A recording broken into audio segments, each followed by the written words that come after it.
Las 7 cartas de Jesús con mensajes olvidados.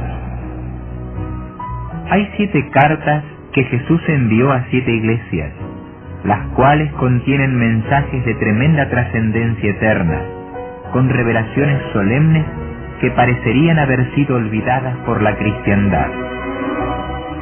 Estas 7 iglesias estaban ubicadas en Asia Menor, en territorio de la actual Turquía. El hecho de que no eran las únicas iglesias cristianas de la región sugiere que fueron seleccionadas por alguna razón especial. Por ejemplo, en Hierápolis, a 20 kilómetros de la Odisea, había una iglesia cristiana citada en la Biblia y que distaba unos 15 kilómetros de otra de las 7 iglesias del Apocalipsis, Filadelfia. Otro caso es el de la iglesia de Colosas, a la cual San Pablo dedicó una de sus epístolas bíblicas y que estaba ubicada a unos 20 kilómetros de la Odisea. Evidentemente, estas 7 iglesias fueron seleccionadas porque sus características servían de símbolos de 7 períodos por los cuales habría de pasar la iglesia. El hecho de que otros períodos proféticos de 7 del Apocalipsis, como el de los 7 sellos y el de las 7 trompetas, culminan con la segunda venida de Cristo, unido al hecho de que a Juan se le reveló en Apocalipsis que debía escribir las cosas que había visto y las que eran y las que habían de ser, nos permite entender que los períodos representados por las 7 iglesias comienzan en la época de San Juan y culminan en la época de la segunda venida de Cristo.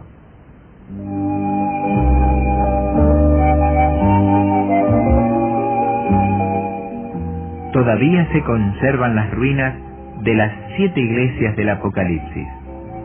Éfeso, cuyo significado etimológico es deseable, fue la ciudad en la cual San Juan pasó los últimos años de su vida. Sirvió de símbolo profético de la primera época de la Iglesia. Sería la era de la pureza apostólica, o sea, el siglo I, durante el cual los santos apóstoles escribieron la parte de la Santa Biblia conocida como el Nuevo Testamento, que cierra con la maravillosa revelación del Apocalipsis. Ellos mantuvieron la pureza doctrinal en medio de grandes luchas.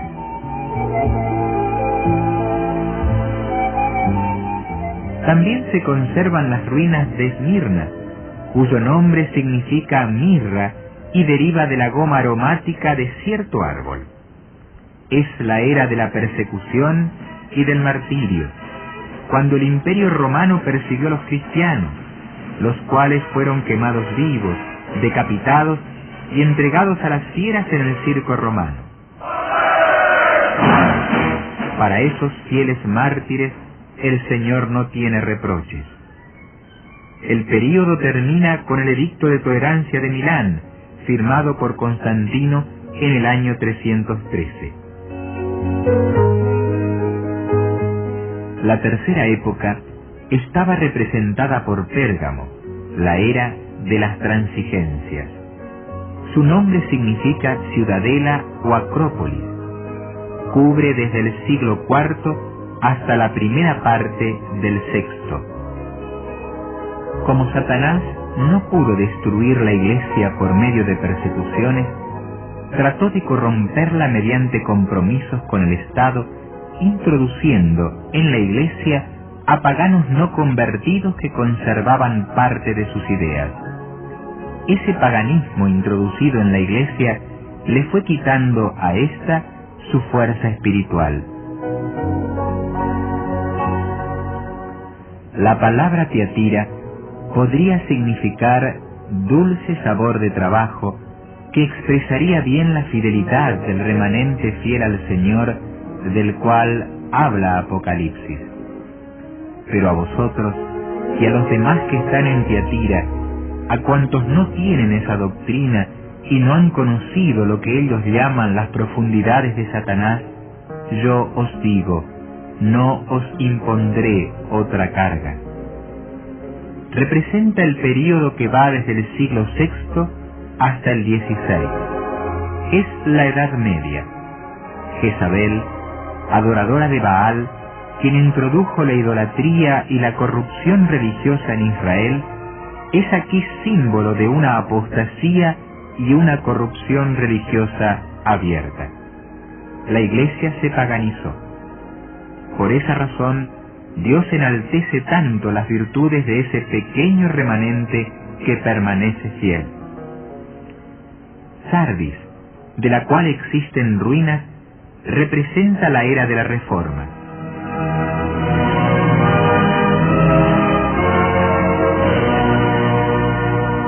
Cuando la verdad bíblica comenzó a abrirse paso por medio de la predicación bíblica. El Apocalipsis profetiza la tragedia de las iglesias que al fallecer sus fundadores dejaron morir parte de las verdades descubiertas y predicadas por sus pioneros. A pesar del tremendo reproche, yo conozco tus obras, que tienes nombre de que vives y estás muerto, la profecía destaca la existencia de un remanente fiel, pues dice: pero tienes unas pocas personas en Sardis que no han manchado sus vestiduras y andarán conmigo en vestiduras blancas, porque son dignas.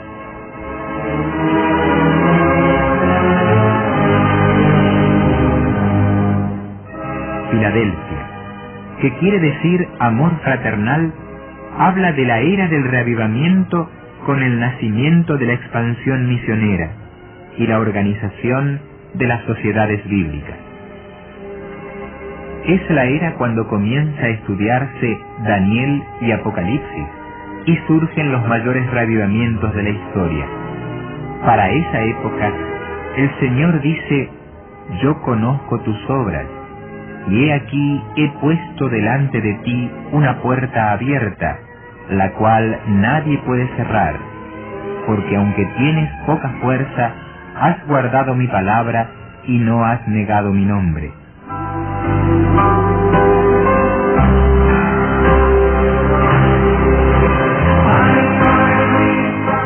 Y llegamos a la Odisea, la iglesia que representa la era actual, la cual el Señor no puede elogiar y sin embargo ama. Por eso declara: yo reprendo y castigo a todos los que amo. Sé pues celoso y arrepiéntete. Es esta época de secularismo y suficiencia propia de la cual Jesús declara: porque tú dices, yo soy rico y me he enriquecido, y de ninguna cosa tengo necesidad, y no sabes que tú eres un desventurado, miserable, pobre, ciego y desnudo. A pesar de la triste condición de autosuficiencia y miseria espiritual de la Odisea, Dios sigue amándola. No tolera sus errores, pero le dirige las palabras más conmovedoras. He aquí, yo estoy a la puerta y llamo. Si alguno oye mi voz y abre la puerta, entraré a él y cenaré con él y él conmigo. Aceptemos, pues, la invitación del Señor y entremos en íntima comunión con Él.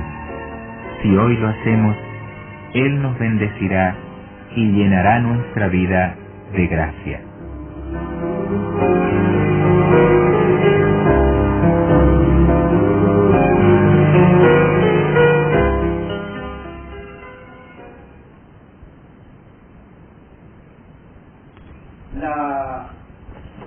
El miércoles pasado él nos habló de las cartas de Jesucristo a las 7 iglesias de Asia.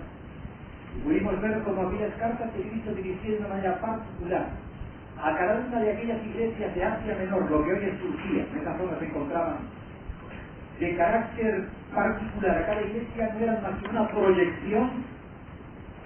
Cada una de esas iglesias correspondía, como vimos el miércoles de esta semana, correspondía a un periodo histórico de la historia de la iglesia cristiana. Es sorprendente como el Señor Jesús revela con siglos de tiempo lo que había de acontecer en el futuro de su iglesia.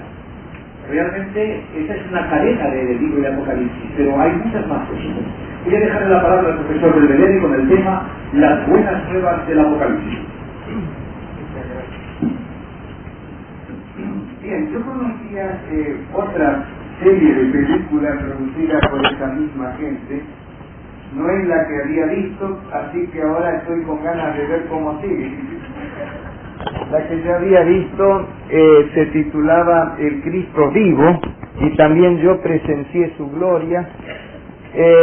Y una cosa interesante, Rafael, no sé si tú notaste, si viste la otra serie, el personaje de Cristo es el mismo, solo que en la serie anterior tenía unos años menos.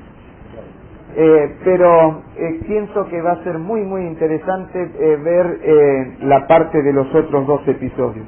Antes de comenzar con el tema de hoy, que nos muestra que Apocalipsis habla de libertad, quiero recordaros algunos de los temas próximos. El sábado, o sea mañana, el Apocalipsis revela que Jesús volverá. Analizaremos los 3 secretos que aparecen en Apocalipsis al respecto y en otras partes de las Escrituras. Algunos a veces tienen algunas inquietudes sobre ese asunto y especulaciones también. Cuando dio vuelta el codo del primer milenio, muchos decían que en el año 1000 se acababa el mundo y vendría Jesús. Y en otros momentos dijeron más o menos lo mismo. Y ahora muchos plantean, vendrá Cristo en el año 2000. Apocalipsis es muy elocuente sobre este asunto y lo vamos a discutir. El domingo, la profecía de Satanás encadenado en el fondo del abismo.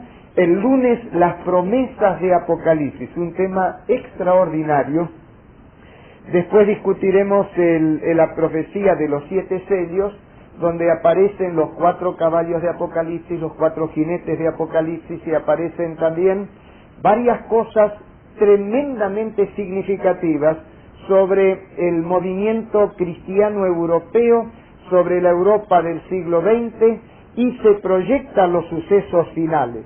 Lo mismo que el tema del sello de Dios, el misterio de la muerte revelado por Apocalipsis y otros de los títulos de nuestras próximas sesiones. Hoy es la sesión 5ª, pero vosotros recibisteis la hoja número 4, porque en la sesión anterior habíamos invertido el orden, discutimos la profecía de las 7 cartas de Apocalipsis. Y dejamos para hoy, por causa de que es Viernes Santo y tenía más afinidad con el Viernes Santo el tema de hoy, de Apocalipsis con sus buenas noticias. Hace un tiempo atrás, yo no acostumbro a ir a los cines, pero pasando en Buenos Aires por la calle Lavalle, y me sorprendió cuánta gente aquí en el País Vasco o estuvo en Buenos Aires o tiene parientes ahí. Así que es probable que cuando menciono la calle Lavalle, la de los cines, paralela a la avenida Corrientes, muchos de vosotros la recordaréis. Y allí vi un cartel enorme con el título Apocalipsis. Justamente yo había estado trabajando en la elaboración del seminario Revelaciones del Apocalipsis y pensé, yo debo ver esa película. De modo que entré. Más o menos en la mitad de la película salí muy incómodo. Incómodo porque la versión de la película que se titulaba Apocalipsis no condice con la realidad de la revelación que aparece en el libro del mismo nombre, Apocalipsis. Una película donde obscenidades, posesiones demoníacas, inmoralidad, incesto, degeneración y terror estaba prácticamente en todos sus pasos. Y sentí, no creo que alguien que se siente cristiano pueda seguir viendo esto. Un verdadero insulto al Apocalipsis, además de todas las aberraciones e inmoralidades que aparecían. No hace mucho tiempo estaba en otra ciudad sudamericana, la ciudad de Lima, y ahí pasaban por televisión la película 666. Y como en Apocalipsis 13 aparece ese símbolo apocalíptico del 666, que de paso es tremendamente importante comprenderlo dentro del contexto completo de Apocalipsis, con mi amigo que me estaba hospedando, y que por culpa de la hija de él y de mi hijo nos harán consuegros dentro de poco tiempo. Un argentino que estaba en misión especial allá, dijimos, vamos a verla. Pero también hay tanta creatividad en la mente humana que a veces hace tan fácil alejarse de las realidades. Cuando nosotros comenzamos a preguntar a la gente lo que cree sobre Apocalipsis, generalmente aparecen, por esas y otras razones, ideas de terror, ideas de catástrofe, que se viene el fin del mundo, desolación, caos, violencia, y ahora los productores de Hollywood hasta le agregan la inmoralidad. Sin embargo, cuando leemos Apocalipsis, encontramos que es un libro que abre las puertas a la esperanza. Y al conocer los símbolos de Apocalipsis, de paso, profesor Carlos, ¿imprimieron ya los símbolos de Apocalipsis? ¿No los repartieron todavía? Habría que comenzar desde mañana sin falta. Para aquellos que no lo pidieron, al salir pueden dejar el número de inscripción, y si no están inscritos, indicar dónde las hacemos llegar. Las hojas con los 89 símbolos proféticos de Apocalipsis, y también las partes bíblicas donde aclara qué significa cada uno de esos símbolos. Cuando, conociendo los símbolos proféticos de Apocalipsis, comenzamos a leer el libro de Apocalipsis, entonces descubrimos que es comprensible, descubrimos que se lo puede entender. Y allí encontramos que en lugar de ser un libro de terror, es un libro de esperanza. En lugar de ser un libro de catástrofe, es un libro que abre las puertas del alma a realidades creativas. Y como ilustración va el tema de hoy. Para los que no estuvieron en las sesiones anteriores, quiero mencionar que tuvimos 3 clases introductorias. Una explicando qué es el Apocalipsis, otra discutiendo el personaje central del libro del Apocalipsis, que es nuestro Señor Jesucristo. La tercera, Apocalipsis revela una lucha por el control de la mente, donde aparece la rebelión de Satanás y Cristo de parte de Dios, de la justicia, de la ley del amor, de la ley de la verdad, etcétera. Y quedaba esta última parte como introductoria para poder tener el telón de fondo que nos permita interpretar adecuadamente todas las cadenas proféticas de Apocalipsis. De todos modos, anticipamos ayer la primera de las largas cadenas proféticas. Y hoy, por ser Viernes Santo, entramos en esto. Ahí en la introducción te hago la pregunta, ¿ha oído usted hablar del Evangelio de Apocalipsis? La verdad es que no hay un libro que se titule el Evangelio de Apocalipsis, pero vosotros sabéis lo que significa Evangelio. Cuando el sacerdote en la homilía, antes de la misa, dice, leo del Santo Evangelio, cuando el pastor adventista en el culto dice, el Santo Evangelio según San Mateo, San Lucas, o San Marcos, o San Juan, según el caso, están citando partes de la Sagrada Escritura, es verdad. Pero, ¿qué quiere decir la palabra Evangelio? La palabra Evangelio viene del griego evangelos, que significa buenas nuevas, o sea, buenas noticias, pero específicamente se aplica a las buenas noticias de la salvación. Pues bien, Apocalipsis contiene las buenas noticias de la salvación a través del Cordero de Dios que quita el pecado del mundo. Recordáis que en Apocalipsis aparece muchas veces el símbolo del Cordero. En San Juan 1:29, y San Juan es el que escribió el Evangelio, es el mismo que escribió el Apocalipsis. Allí es donde San Juan, mirando a Jesucristo el Señor que venía hacia las aguas del río Jordán, dice, he aquí el Cordero de Dios que quita el pecado del mundo. San Juan estaba acostumbrado a los sacrificios en el templo y sabía lo que significaba eso, una sangre inocente derramada en lugar de las culpas del pecador para quitarle sus culpas. Pero Apocalipsis no lo presenta una vez. ¿Recordáis cuántas veces aparece el símbolo del Cordero en Apocalipsis? ¿25? ¿55? No, 28 nomás. Igual es mucho, igual es mucho. Apocalipsis es un libro que habla de salvación. Se expresa en el lenguaje de símbolos y la simbología del Cordero es uno de los aspectos elocuentes de que Apocalipsis es un libro de salvación. Acompañadme en la lectura en la página 1150 de la Sagrada Escritura, el libro de Apocalipsis, para tener un ejemplo. Decía, mientras buscamos la página 1150, para quienes no vinieron, además de esas clases introductorias, pretendemos ahora encarar por temas el libro del Apocalipsis y especialmente las cadenas proféticas. Esta es la última parte introductoria donde el tema es Apocalipsis y libertad, Apocalipsis y salvación. La pregunta número 1 de nuestra hoja de trabajo es: ¿cómo es llamado en el Apocalipsis el plan de salvación provisto por Dios? Profesor Calonge, si me lee, por favor. Vi volar por el medio del cielo a otro ángel que tenía el Evangelio eterno. ¿Qué es lo que tenía? El Evangelio eterno. Podéis completar en la hoja guía. Tenía el Evangelio eterno, pero ¿para qué tenía el Evangelio eterno? Para predicarlo a los moradores de la tierra, a toda nación, tribu, lengua y pueblo. Gracias. El Evangelio eterno, las eternas buenas noticias de la salvación. Esas buenas noticias que tienen que ver con la salvación debían ser predicadas poderosamente a la gente, al punto de que la expresión metafórica o no metafórica, del lenguaje metafórico simbólico de Apocalipsis, para referirse al tratamiento que había que darle a esas buenas noticias de salvación, lo compara con un ángel volando en medio del cielo. Si apareciera un ángel volando en medio del cielo, sería visible, sería poderoso, sería espectacular.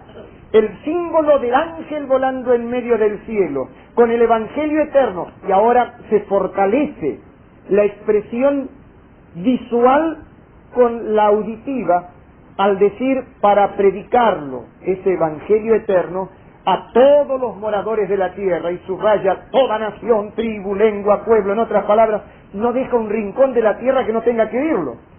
¿Notáis cómo hay un paralelismo entre el lenguaje visual que se le muestra a Juan, el ángel volando en medio del cielo con el Evangelio eterno, y la expresión auditiva que refuerza, complementa y permite mejor la comprensión del símbolo? Ese ángel evidentemente tiene que representar a un movimiento humano capaz de invadir el mundo con el Evangelio. Habla del pueblo de Dios, cristianos enseñando el Evangelio, la palabra de Dios, a toda nación, tribu, lengua y pueblo. Pero me hace bien que use la expresión Evangelio eterno, porque Dios es eterno, Dios no cambia. Y el plan de salvación que Dios tuvo para el pasado es el mismo que necesitamos ahora.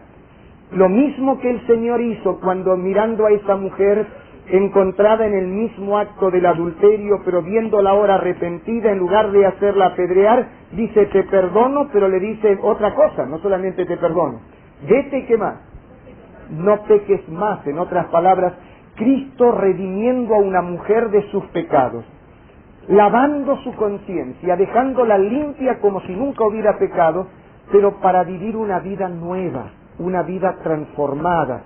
Cristo cambiando vidas, produciendo la libertad y liberación en relación con las ataduras del pecado, dejando libre moral y espiritualmente una persona, pero libre ¿para qué? Para vivir como Dios manda. No libres para el libertinaje, no libres para volver a ser esclavos otra vez del pecado, sino con esa gloriosa libertad con la que Cristo nos hace libres. Libres para vivir en armonía con la santa voluntad de Dios. Y eso me hace bien, porque dice que es el Evangelio eterno. El mismo poder de Cristo que transformó a esa mujer es el que está a disposición nuestra hoy para transformar nuestra vida también.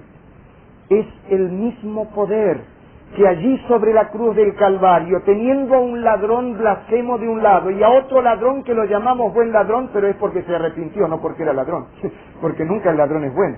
Y si alguno de vosotros era, deje de hacerlo. No, vosotros no, los que son están afuera, pero no importa, igual decídselo. Cuando los veáis, decidles lo que estoy diciendo. El buen ladrón, llamado así, no fue bueno por ser ladrón, sino que él mismo allí en la cruz dijo: nosotros con toda justicia morimos. Pero mirando a Cristo, dijo: qué mal ha hecho. Acuérdate de mí cuando vinieres en tu reino. En otras palabras, él llegó a ser bueno porque se arrepintió. Merecía morir, era culpable, era pecador, pero el mismo poder transformador, capaz de tomar, aún en la hora de la muerte, a un ladrón arrepentido para transformarlo y garantizarle, estarás conmigo en el paraíso. Eso es evangelio, buena noticia de salvación. Para ese ladrón fue una buena noticia esa, ¿no es cierto? Ese mismo poder está disponible hoy, porque es un evangelio no para el pasado, no es un evangelio dispensacional, solo para una época. Es el evangelio, ¿qué expresión usa ahí? Eterno. Y doy gracias a Dios que esa misericordia no se agotó en el pasado. Llega hasta nuestros días y ahora llegó el momento de anunciarlo como un ángel volando en medio del cielo, para que toda nación, toda lengua, toda tribu, todo pueblo, todos los moradores de la tierra tengan el derecho de escucharlo y el privilegio de aceptarlo. No hace falta ser prostituta ni ser ladrón para necesitar a Jesús. Con el solo hecho de ser humanos que hemos pecado, no importa cuál sea nuestro pecado, ya justifica buscar a Jesús. Bueno, pero vamos a avanzar un poquitito más. ¿Por qué Apocalipsis habla de un evangelio para redimir al ser humano? Usando el método cristiano del estudio de la Biblia, o sea, el que usó Cristo, buscar en la Santa Biblia la explicación a las cosas de la Santa Biblia que no se pueden entender tan fácil a veces, con el propósito de evitar la interpretación humana de la palabra de Dios. No es el humanismo que necesitamos para el estudio de la Biblia, sino que necesitamos que la Biblia se explique a sí misma para tener la explicación bíblica, la explicación divina, porque la Biblia es palabra de Dios, de la Biblia. Usando ese principio, vamos a la página número 1042, Romanos capítulo 5, el versículo 12, para ver lo que el apóstol San Pablo, escribiendo a la iglesia cristiana de la ciudad de Roma, nos dice, ¿por qué fue necesario trazar un plan para redimir o salvar al hombre? Profesor Calón, que me lo lee. Por tanto, como el pecado entró en el mundo por un hombre y por el pecado la muerte, así la muerte pasó a todos los hombres por cuanto todos pecaron. ¿Cuántos pecados dice ahí? Todos. Entró en el mundo el pecado. Notad la secuencia. Y por el pecado la muerte. O sea, la consecuencia del pecado, lo que merecemos como salario por haber pecado, es la muerte. El pecado entró en el mundo. Por el pecado, la muerte. Y la muerte pasó a todos los hombres, ¿por qué? Porque todos pecaron. El apóstol San Pablo era muy lógico en su presentación. De paso, él dice, todos pecaron, y eso no me gusta, porque yo veo a mi vecino tan pecador, y tengo mis reservas sobre la moral de mi vecina, y yo sé que mis primos santos no son, y yo sé también que hay cada uno por la calle, pero que yo sea pecador ya no me causa gracia, ¿no es cierto? Es mucho más fácil ver los pecados de todos que ver el pecado propio. Dicen que una oportunidad le preguntaron a una niña, ¿qué es la conciencia? Y la niñita dijo, conciencia es una voz secreta, silenciosa, que me dice allá adentro de mi corazón que mi hermanito hizo algo malo cuando lo hizo. La capacidad de ver el problema del otro en lugar de ver el problema propio. Pero aquí dice, todos pecaron. En una oportunidad me contaron, no sé si será verdad, porque mi padre decía, de todo lo que te cuenten, no creas nada, y de lo que veas, crees solamente la mitad. Hay problema de percepción, ¿recordáis en el seminario de vida familiar? De todos modos, para ilustrar lo que quiero ilustrar, hasta pudiera servir. Y alguno de vosotros os aseguro que no os gustará lo que diré ahora, pero lo escucharéis igual. No porque yo digo que lo escucharéis, sino porque vosotros ya sois mis amigos y me toleráis a veces que diga algo que nos gusta.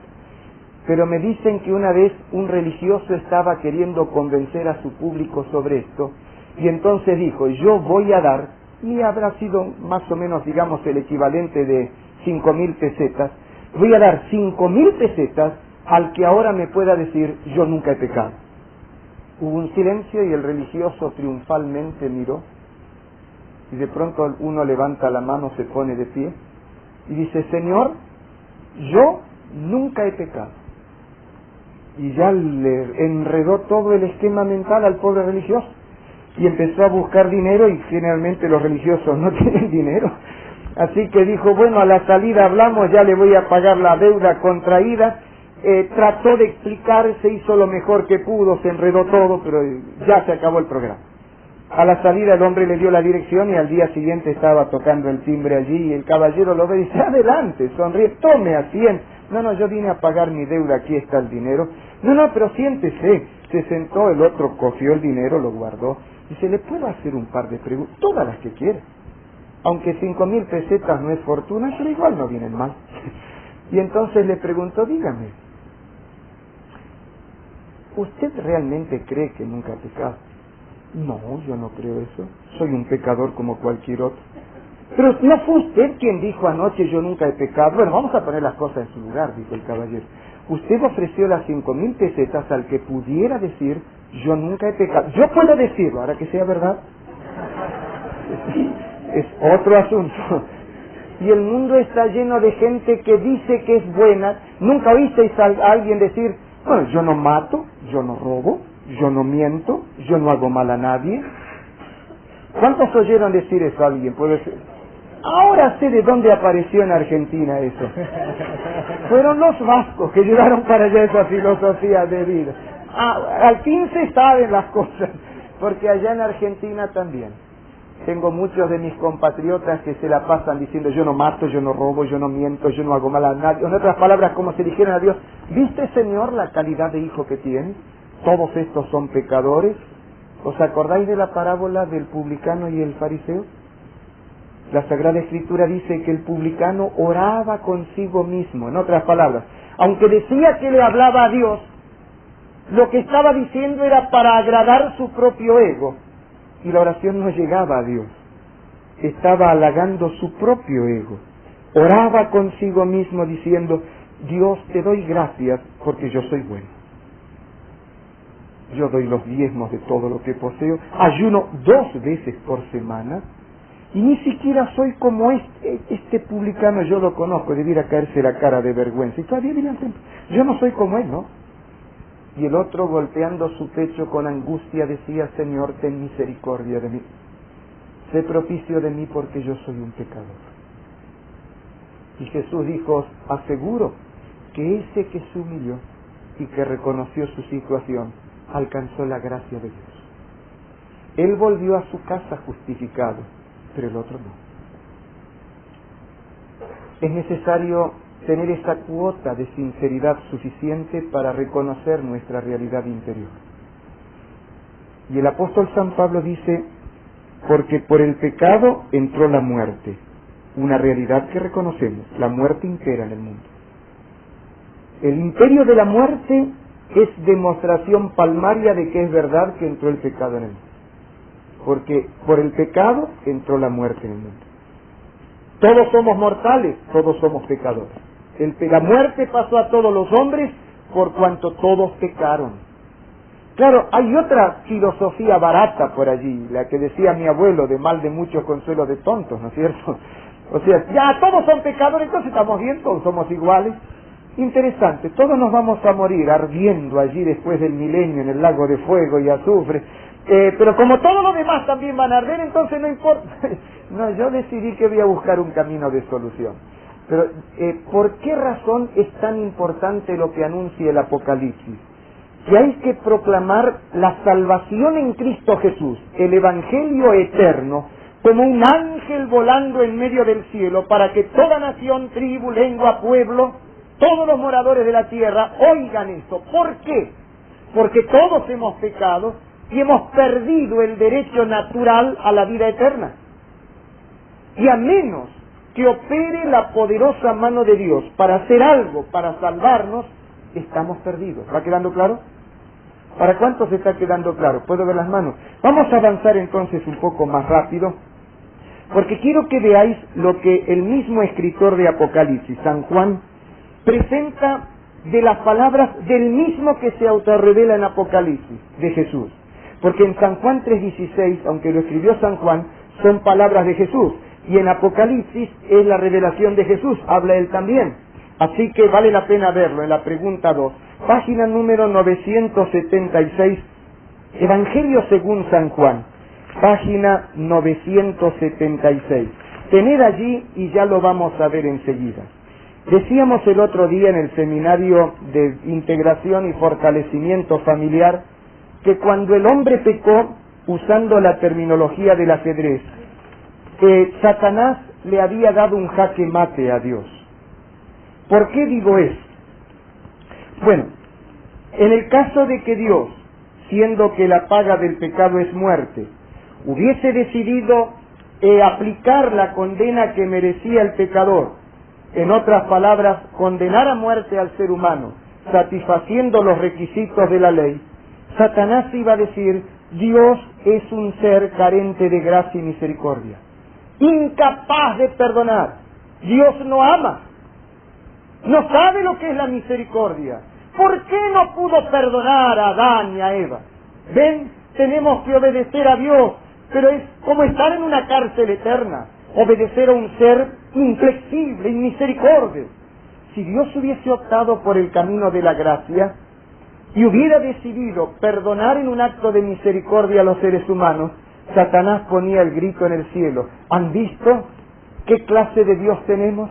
No es justo. Porque si el hombre pecó, hay que castigarlo, tiene que ser punido. ¿Dónde está la justicia? ¿Imaginaron ustedes lo que significa servir por toda la eternidad a un Dios que no sabe lo que es justicia? Por eso decía, la entrada del pecado en el mundo fue algo así como un jaque mate que Satanás aplicó a Dios. No importa para qué lado tomase Dios, parecía que la partida estaba perdida. Pero la solución de Dios, además de genial, revela que en Dios la justicia y la misericordia se encuentran. Porque en la cruz del Calvario, Cristo murió pagando la deuda de nuestros pecados, satisfaciendo la justicia de la ley. La paga del pecado es muerte. Aunque Cristo no había pecado, Él pagó nuestra deuda y el crédito emanado de su sangre tiene la riqueza suficiente como para que aplicado en la cuenta de aquel que cree en Jesús, salde la cuenta o el débito generado por las culpas y pecados. Y en el mismo acto de morir en la cruz, por amor al pecador, Dios expresó su misericordia. Y tiene tanta misericordia que por gracia es capaz de perdonar al pecador que acepte a Jesús, satisfaciendo la justicia de la ley. En la mano del Cristo crucificado, la justicia y la misericordia se encontraron, alcanzando una expresión sublime de amor, un amor que redime. ¿Queda claro el pensamiento? Y eso es lo que dice San Juan 3:16. Vosotros ya lo encontrasteis, podéis cotejarlo. Para los que no tienen Biblia, como es importante, lo traje para el retroproyector. Porque de tal manera amó Dios al mundo que, ¿qué hizo? Ha dado a su Hijo unigénito, para que todo aquel que en Él cree no se pierda, mas tenga vida eterna. Dios no dijo, ¿quieres salvarte? Paga. ¿Por qué? Bueno, en primer lugar, que la deuda contraída por el pecado, como la paga del pecado es muerte, significaba que yo me muero y ya no tengo nada que hacer, en otras palabras, estoy perdido. Ahora, ¿pagar con qué? Con dinero. Si Dios hubiera dicho, el que quiera salvarse, pague, los pobres no tendrían salvación. O Dios hubiera podido decir, el que quiera salvarse, que trabaje.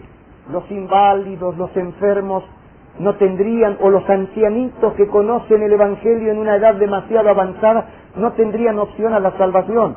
O tal vez Dios podría haber dicho, el que quiera salvarse estudie, y el que tiene bajo cociente intelectual quedaría fuera del reino. Pero Dios dijo, el que quiera salvarse, crea. Porque de tal manera amó Dios al mundo que ha dado a su Hijo unigénito, para que todo aquel que en Él cree, esta es la palabra clave, cree, no se pierda, mas tenga vida eterna. y todo ser humano puede creer. Cuando lo discutíamos en una digresión del seminario de vida familiar, recordáis lo que dije. Todo ser humano fue hecho con la capacidad innata de creer. Y hasta el que dice que es ateo cree. Cuando compra el pan lo hace en un acto de fe, cree que ese pan lo va a nutrir. Cuando paga su pasaje de avión lo hace en un acto de fe, cree que la compañía lo va a llevar. Sube al avión, lo hace en un acto de fe, cree que el avión y el piloto serán capaces de transportarlo. Y hasta cuando enuncia, yo no creo en Dios, está expresando su capacidad de creer, cree en sus propias ideas. Y hasta cuando, desilusionado de todo, apunta un revólver en la sien y aprieta el gatillo, lo hace en un acto de fe, cree que esa bala lo va a matar. El ser humano fue hecho con una innata capacidad de creer. El problema de muchos es que orientan su fe en una dirección equivocada. Como aquel que deposita su dinero en un banco que se va a la quiebra. Y aquí Dios dice que tenemos que depositar la fe en el banco de la gracia, para que todo aquel que en Él cree, que cree en Jesús, no se pierda, mas tenga vida eterna. Pero eso no es solo para Semana Santa, no es solo para Viernes Santo, eso debe ser para toda la vida y para todos los días de la vida que Dios nos da. Fíjense qué bonito cómo lo dice Apocalipsis en el lenguaje de los símbolos. Busquemos en la página número 1142, el libro de Apocalipsis, página 1142, Apocalipsis, el capítulo número 2, versículo 10. Ahora veis por qué es que alteré el orden y dejé esto para Viernes Santo. Me pareció que era más adecuado para el día de hoy. ¿Un voluntario para leer Apocalipsis 2.10? ¿De los que trajeron Biblia? Parece que en Viernes Santo es feriado, los voluntarios no trabajan. Sí.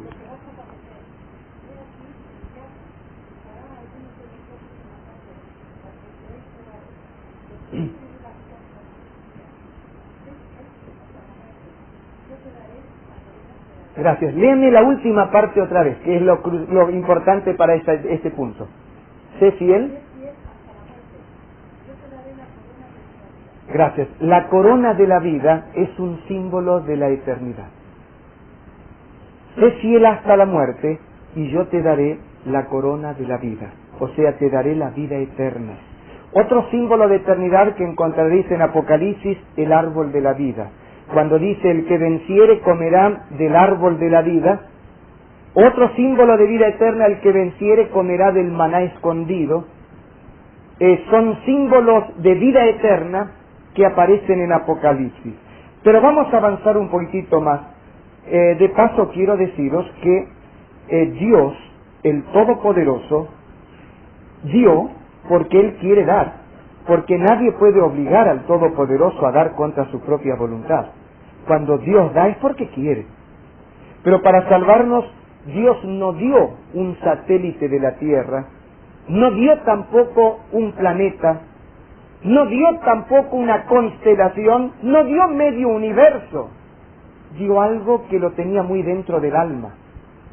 A Dios Hijo, al Hijo unigénito, quien se encarnó naciendo por obra y gracia del Espíritu Santo en la bienaventurada Virgen María, y que no habiendo cometido pecado, en un acto supremo de amor, dio su vida por nosotros.